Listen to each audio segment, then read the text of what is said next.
Hello, it's me again, ang inyong driver na sweet lover, na vlogger. Good day sa buong mundo at magandang araw dyan o madaling araw sa Pilipinas. Shout out sa buong mundo at sa Pilipinas, Luzon, Visayas, Mindanao. Shout out po mga busing, mga madam. Bago ang lahat po mga busing, mga madam, pakidalaw po ang aking Facebook, pakidalaw po ang aking YouTube channel. Hindi makasilang po pakisubscribe at click niyo yung notification. At pag nakita niyo po ang notification dyan at saka yung all, click nyo na lang po at para makita nyo lahat mga in-upload ko po. Okay, sa aking Facebook, maraming salamat sa aking mga followers.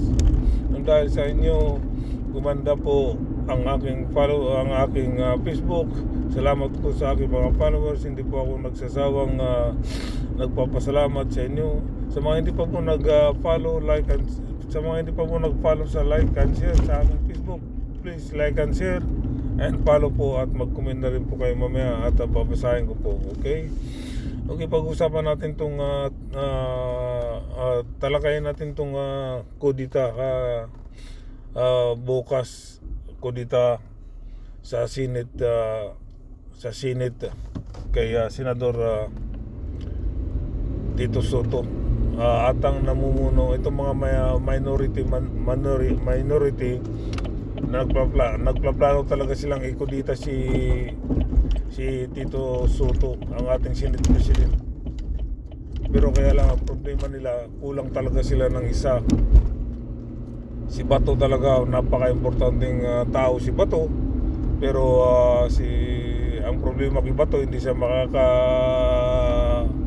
makakasipot doon sa Senate dahil biglang may bumabang warrant to arrest. Siyempre natatakot yan, hindi siya bababa. So talagang hindi makakaporma si Senador Peter Alan Cayetano. Ito yung yan si Peter Alan Cayetano ang namumuno sa sa kudita Kaya talaga itong itong mga minority nanumpa sila sa batas na ang kanilang paglilingkuran ay ang taong bayan, pero hindi gagawin nila lahat, protektahan nila lahat para hindi lang ma-impeach si Sara. Grabe ang mga minority na yan, mga senador na yan. Kasi hindi sila senador ng hindi sila senador ng bayan, senador sila ng ni Duterte. Biruin mo,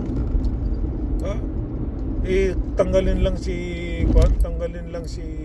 Senate President Tito Soto para lang ipalit si Peter Cayetano, di ba?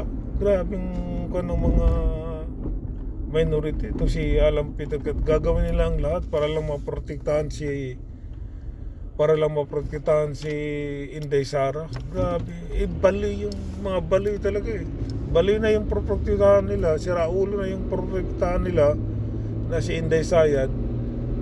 Minority pa, mga siraulo rin. Tingnan mo si Robin Padilla, di ba siraulo yan? Si Peter Alan Cayetano, bawat banggit santo, may Diyos santo kuno, pero hindi, demonyo rin lahat ng mga grabe yung mga minority leader, di ba? Gagawin nilang lahat para lang matanggal si Senate President Tito Soto. Pasalamat tayo mga busing, mga madam, na bumaba rin yung warrant of arrest ni Bato.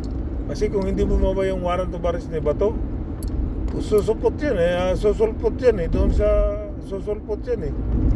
doon sa Senado para bubuto lang may warrant of arrest. Talagang hindi makakakuan yan, hindi makakapunta doon yan sa Senado, uhuliin yan. Kaya mahirapan ang minority na makakuha ng vote na 13 vote. Kaya salamat tayo sa Diyos na bumaba rin yung warrant of arrest ni Bato. Di ba mga busing mga madam? At least hindi matutuloy yung kudita.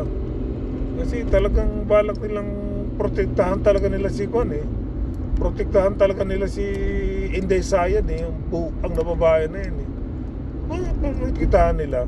Kasi lahat ng mga lahat ng mga kababalbalan nila, sila, malalaman na lahat, di ba?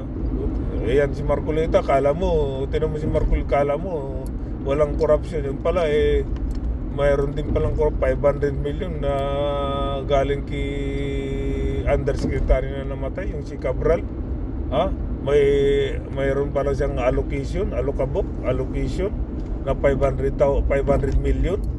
Ano yung 500 million allocation na 500 million galing kay Cabral?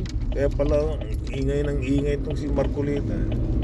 Basta maiingay talaga, wala bakal po. Hindi ka pwedeng magtiwala sa mga maiingay kasi may tinatago talaga yun. Marcolita to, kaya Marcobita. Dapat lang tawagin Marcobita yung gagawin nilang lahat, ma-impeach lang hindi lang ma-impeach si Sara, tanggalin nila si Senador.